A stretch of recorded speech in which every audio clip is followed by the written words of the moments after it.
Grabe, VP Sara Duterte, kahit saang pumunta, dinudumog po ng tao. Napaka-excited po ang mga tao kapag nakikita si VP Sara Duterte. Panoorin po natin yung mga video kung saan na dinudumog si VP Sara Duterte kahit saang lugar.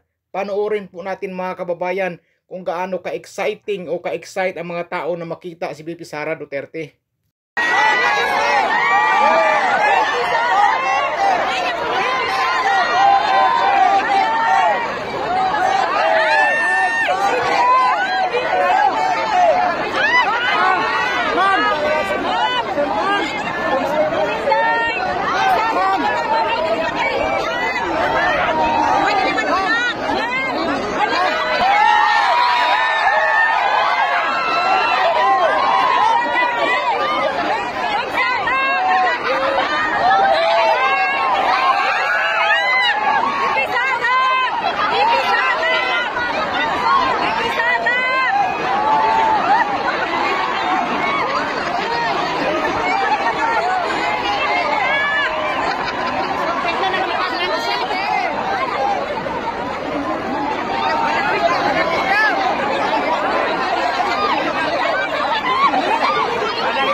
Hi, ma'am! Hello, ma'am! Hello, ma'am! Dito, dito, dito! Ayun! Dito, dito, dito! Dito, dito,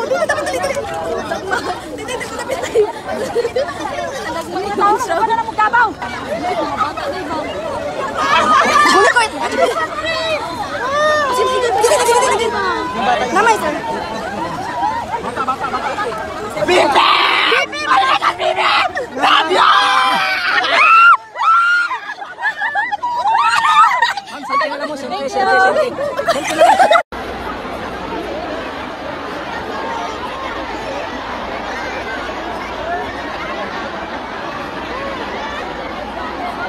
Ano sa'y pangalan sa inyong buaya din eh?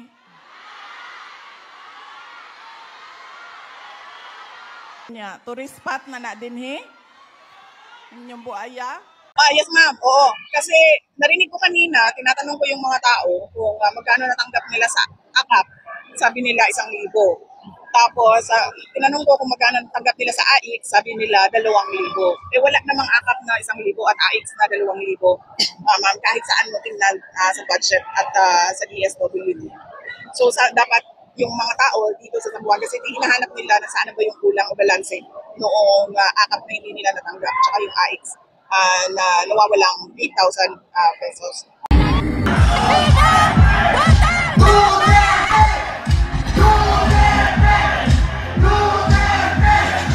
May bintang nyo na lahat.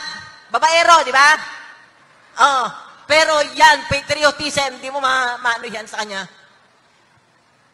In fact, pwede ko sabihin pa, mas minahal pa niya kayo, ang bansa, kaysa sa amin. Kasi hindi niya inantala ang sa family. Hindi niya inantala na makidnap ba o maano ba ang pamilya. Salamat, ma'am. Salamat.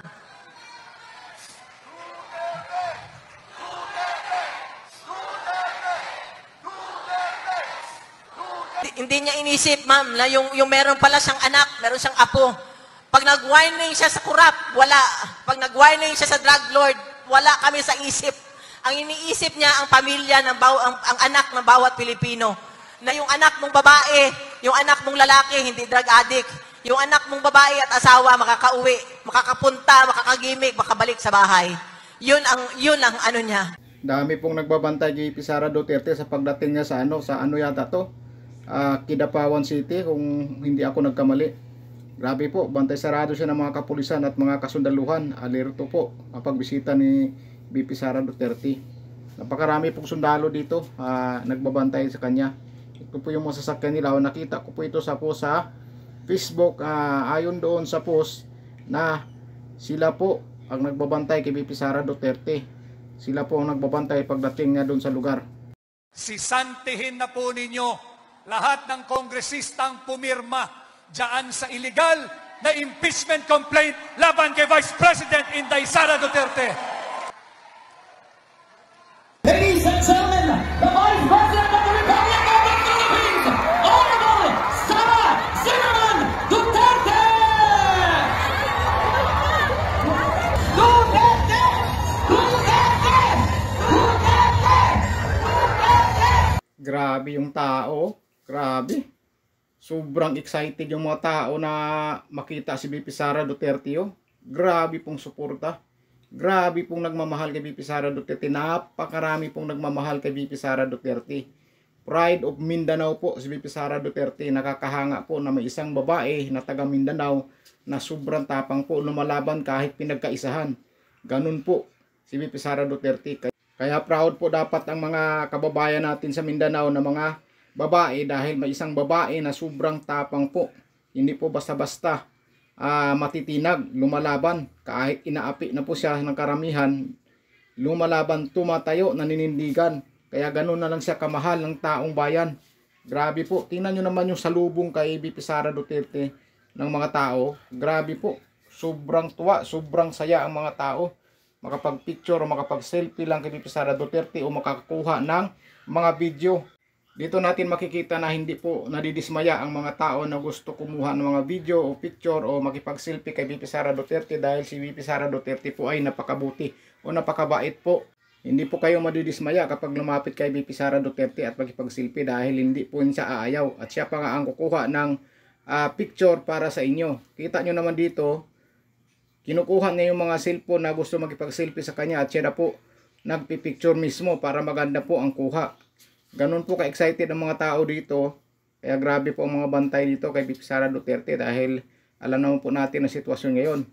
Grabe po, nakakatuwa po talaga panoorin yung VP Sara Duterte natin na talagang minahal po ng taong bayan. Sobrang mahal po ng taong bayan si VP Sara Duterte o ang mga Duterte, lalong-lalo na rin po si Pangulong Rodrigo Duterte.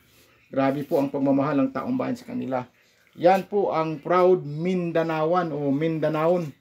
Grabe po, solid, matibay, matalino, talagang handang humarap kahit anumang mga pagsubok sa buhay. Proud po tayo mga Bisaya, lalong-lalo na sa Mindanao.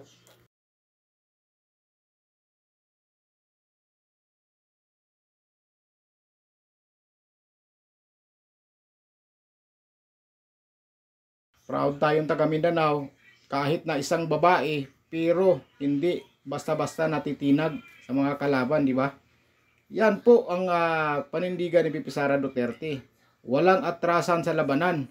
Talagang dugong taga Mindanao. Matapang, basta nasa katuwiran.